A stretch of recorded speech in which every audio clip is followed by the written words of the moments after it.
Hey guys, Fantasy Football Counselor. Before we get into the show, and it's a good one here because we're talking about potential rookie running back breakouts, the truth, who to draft in regards to rookie running backs, where to draft them, all that information. Before we get into the show, it's very important, guys. Couple big announcements. Number one, we launched something massive. Guys, head on over to fan2fannetwork.com. I'm going to link it below here on the YouTube channel. I've got all the top creators for NFL football analysis from every team all in one spot. fan2fannetwork.com, link below, and follow the Twitch channel to join the community. We're going to be producing starting everything, guys. It's going to be a full production with news and analysis for every team. It's going to be super exciting at FTFN on Twitch. I'm going to link that below as well. Guys, this is absolutely massive. So head on below here, Fan2Fan Network on Instagram, website, wherever you want to go. The website is live, so check it out. Also, guys, get the 16-round draft solution. Guys, this is the game changer. Scrap the draft kits and the cheat sheets. This will help you guys crush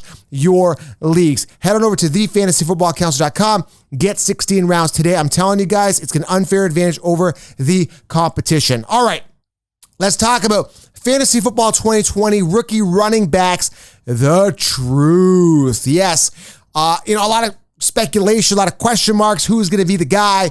When do you draft Clyde Edwards-Helaire? Is it going to be him? Is it going to be Taylor?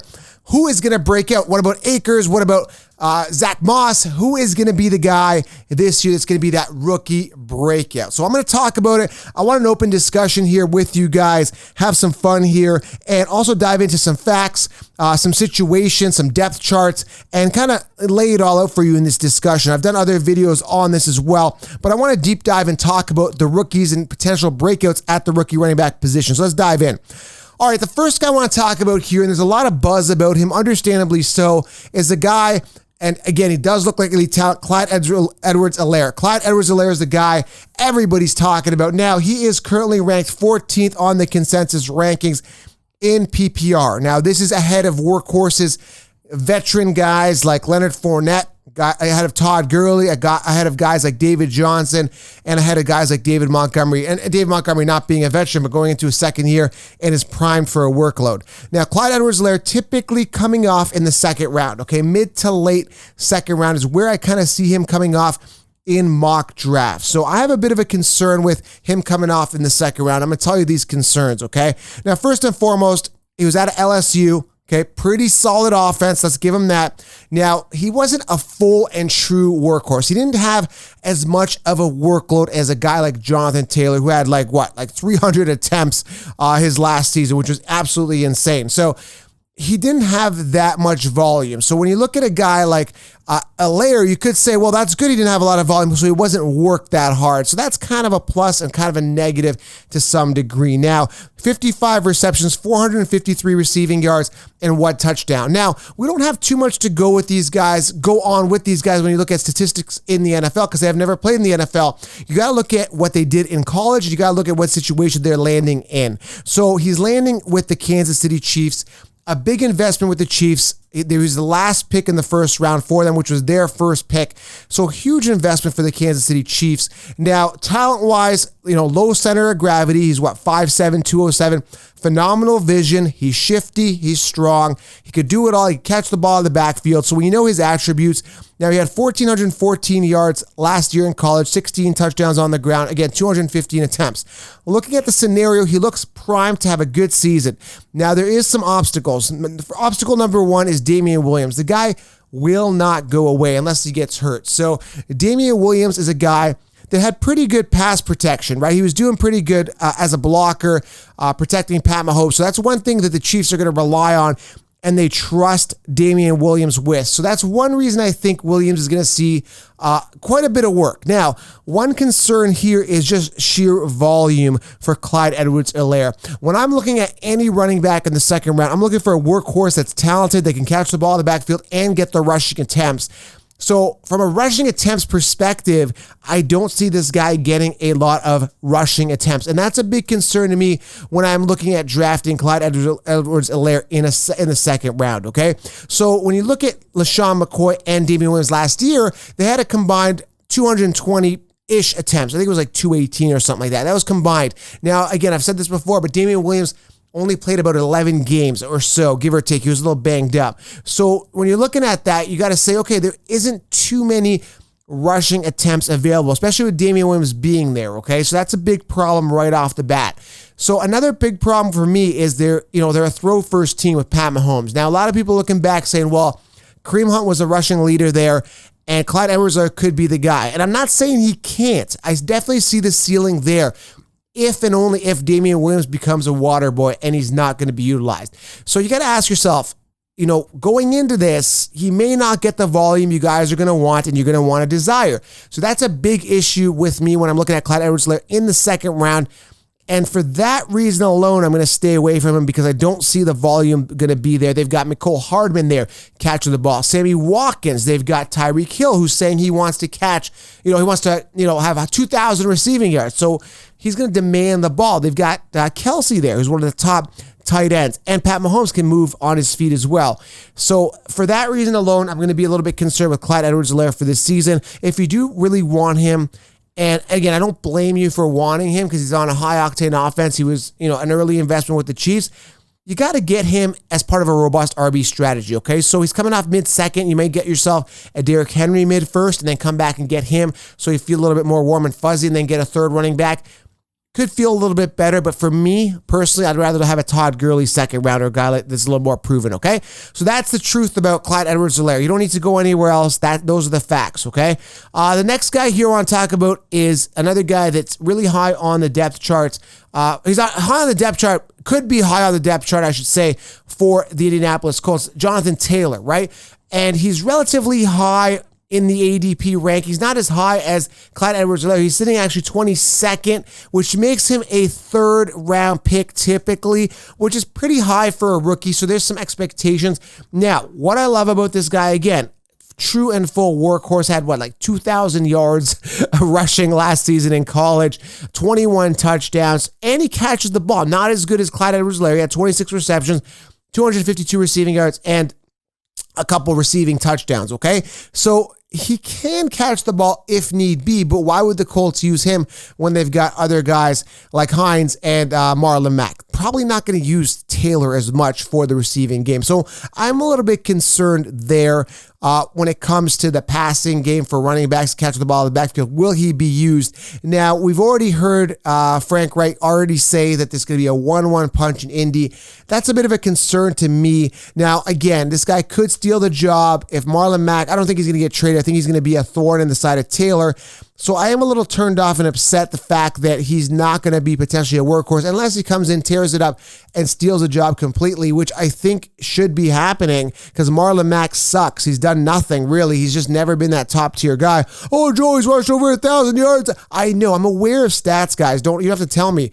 But I understand that he's going to be a thorn, okay? You got to understand that. So when you look at Taylor, third round guy, after you go 2 running backs, maybe, you get him as your third running back. That's the only way I'd look at him. Don't go drafting 2 wide receivers and draft Taylor as your RB1 because there's a risk that he could be in a major committee and not utilized to his full potential. And that to me is a bit of a concern.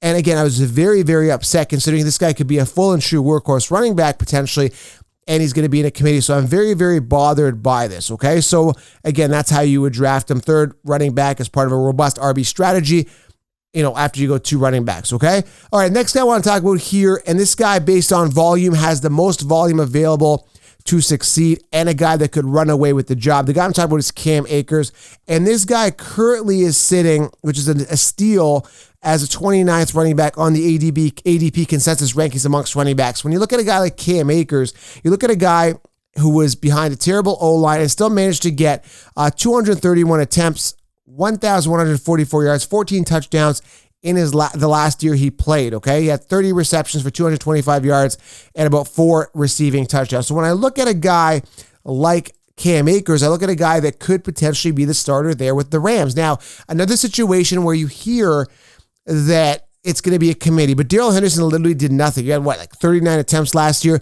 If they believed in Darrell Henderson, if they really thought that he is the guy, they would not have acquired Akers. So Akers is definitely going to get some work, and the gap between Akers and Henderson could be a lot wider than the gap between, let's say, Clyde Edwards-Helaire and a Damian Williams potentially, right? So you got to look at who can emerge there. So this guy is a guy that can emerge and be the guy there with the Rams. So a guy that, again, I'm talking truth with you guys, cold hard facts here. You got to be cautious with all the running backs this year. But if there's a guy that could get the most volume, that's primed for a big season and could surpass the guy in front of him, it's definitely going to be Cam Akers, okay? Now, there's going to be injuries potentially. Marlon Mack can get hurt. Taylor becomes the guy. And, same with Damian Williams. He gets hurt. Clyde EdwardsHelaire comes and it completely emerges. And same with the other guys I'm going to mention. But you got to be realistic, assuming there's no injury. And you can't assume there's going to be injury here if the guys behind them have not had major injuries. So Cam Akers, a guy predicated on situation, could really be solid. And you could get this guy in the 4th to 5th round as your RB3-4 as part of a robust RB strategy. So very enticing here to get Cam Akers. Love the upside. And sometimes the guys that you think are blatantly obvious, like a Clyde EdwardsHelaire, could not actually be the guy. It could be a Cam Akers, okay? So that's the truth. All right. Other guys, other committees I want to talk about, DeAndre Swift, Kerryon Johnson. Another one where I think the gap is going to be really large, where I think Swift is a far superior running back to Kerryon Johnson, who's proven he can't really handle the load and stay on the field. So when I look at Swift, another guy that could emerge, and another guy who is sitting there, actually 2 spots on the ADP consensus running back rankings in PPR, ahead of Akers. So 2 spots ahead of Akers, sitting 27th. Another guy you can get 4th, 5th round in a 12-person, 1-point PPR league. He can slip to you. And on an offense that could start running the ball a little bit more, they've got some great receiving options with Kenny Golladay. And I think Hawkinson gets integrated a lot more this year if he stays healthy. And you've got Matt Stafford hopefully coming in and staying healthy. This could be a potent running game. Could be excited again. We hear from the coaches, they're saying this is going to be another situation where it's going to be a committee. But Swift could run away with this job. And he had a pretty decent year, nothing phenomenal. 7 touchdowns on the ground, 196 attempts in his last season, 1,218 rushing yards, 6.2 yards per carry, 24 receptions, and some receiving yards at 216 and a receiving touchdown. Not the greatest stat line, but you could go back and say, well, hey, he's preserved. Now, I do like him. He looks like a dynamic playmaker. I like him. He could catch the ball in the backfield. And, he's one of the best running backs talent-wise coming out of this draft. But on the Detroit Lions, it's very, very hard to trust that offense because there hasn't really been a solid fantasy top 5, top 10 running back coming out of that team lately. That's just the bottom line. So when I look at that, I'm thinking, I need a top guy. I need a guy that's going to finish top 10, potentially when I'm looking at anybody on my team when I'm drafting. So Swift kind of concerns me because of the offense he's on. Let's talk about some other situations here. We got Devin, Singletary, and Zach Moss. Zach Moss already coming out and saying that he is going to run over people this season. I don't know exactly how he said it, but he basically feels really confident. He's going to go Moss mode. There's some comparisons to Marshawn Lynch with this guy.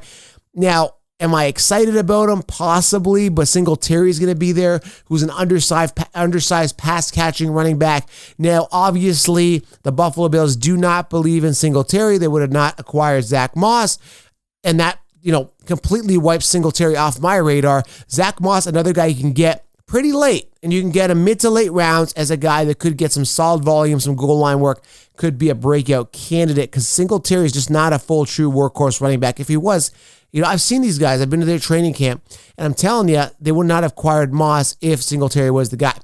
The other guy I'm really excited about here, Aaron Jones and A.J. Dillon. Dillon's a guy, I think he's going to be the future. He's a big boy, right? He's over 240-plus pounds. I think he runs a 4.5. I mean, that's pretty good. And he's got the speed. He's going to get the goal line work. He's an absolute monster, can carry the workload.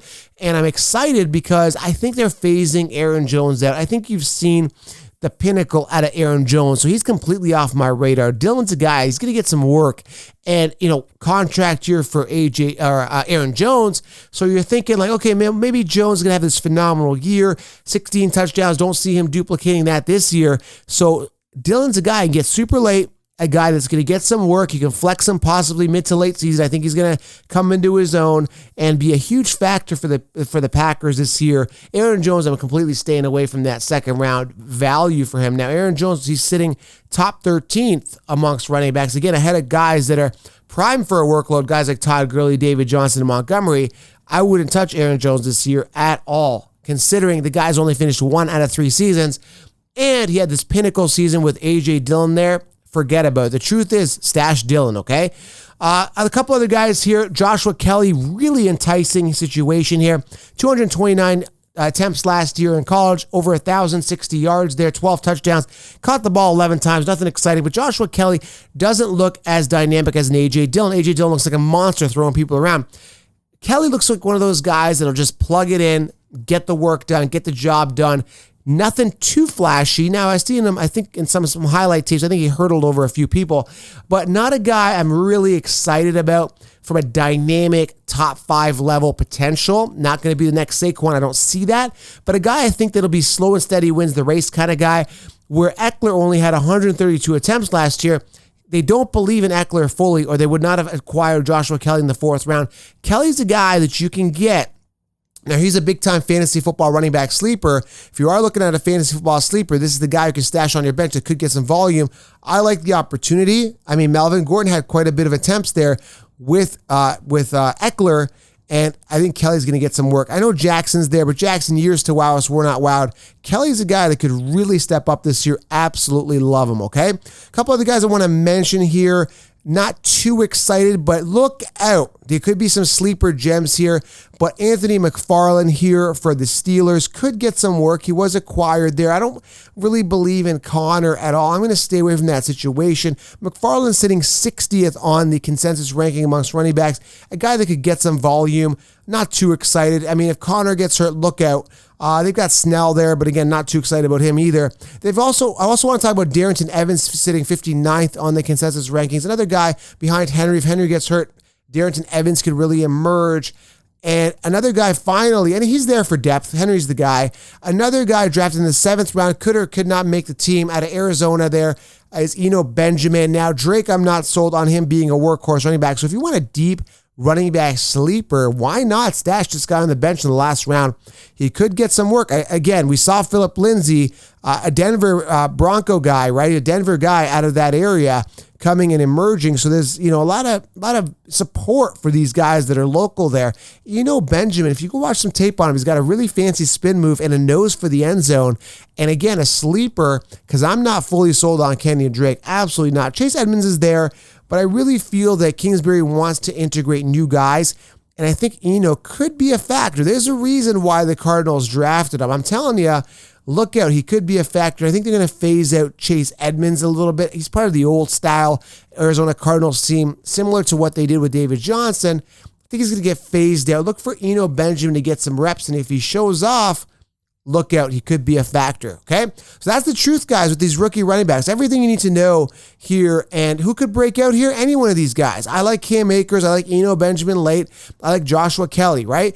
Any one of these guys could emerge. There is other guys here, but they're total long shots here. But that covers the bulk of it. I don't know if I missed anybody early on. I think I covered everybody here. If I missed anybody, let me know in the comments, but I think that's the bulk of it. There could be, there's Keyshawn Vaughn as well. I see the ceiling there, but I'm not excited about him. You got Rojo, not too excited. There's J.K. Dobbins. I'm not expecting big things out of him either. If Ingram's there and Lamar runs the ball a lot, not going to touch those guys at all. And I think that covers most of these guys. So there you have it, guys. Rookies covered, and the guys I like, again, Akers, a couple other guys. Make sure you guys leave a comment below. Which rookie do you like this season? And, of course, guys, smash the thumbs up. I appreciate you guys being here. Thank you very much. And that is the truth about fantasy football rookie running backs. Thanks for being here, guys. And, of course, as usual, I am out, and I'll see you guys in the next video. Smash the thumbs up. Thank you.